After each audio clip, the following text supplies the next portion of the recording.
खाद बिल्कुल भी नहीं मिल रही। यूरिया के बहुत ज़्यादा मुश्किलात का सामना। 3410 रुपये या 3500 रुपये इसका कंट्रोल प्राइस है। 5000 5,500 तक दे रहे हैं। तो इसके लिए हुकूमत का काम है। जो हमारे मुल्तान में ACDC साहब हैं, इनको चाहिए कि वो इधर कोई सरकारी डिपो वगैरह बनवा दें ताकि किसानों को रिलीफ मिल सके। जब गंदम आती है, फसल आती है, उसकी कोई रेट नहीं होता। अब धान है, धान का देखें कोई रेट नहीं है, नुकसान हो रहा है। मकई में इंतहाई नुकसान किए हैं हमने।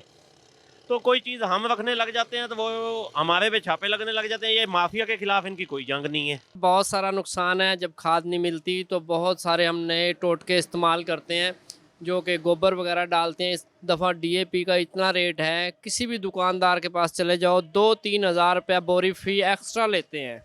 और उसके अलावा हमें बहुत सारी मुश्किलात पैदा होती हैं। गोबर वगैरह डालते हैं, जो कोई और चीज़ें डालते हैं ताकि हमें हमारी फसल अच्छी हो जाए।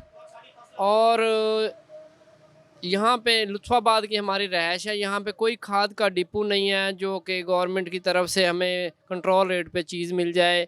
कोई ऐसा मसला नहीं है, कोई आसानी से खाद मिल जाए।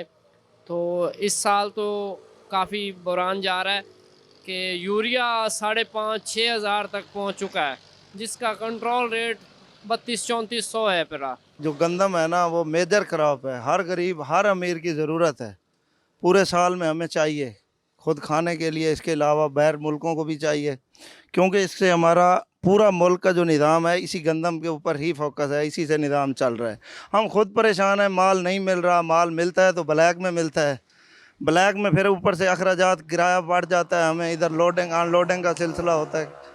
गवर्नमेंट वाले हमारे पास आ जाते हैं, अफसरान जो हैं वो जुर्माने करने, जी आप कंट्रोल रेट पे क्यों नहीं बेचते। कहीं से हमें कंट्रोल रेट पे मिले तो हम बेचें, जब कंट्रोल रेट पे मिलती नहीं है तो हम कैसे बेचें।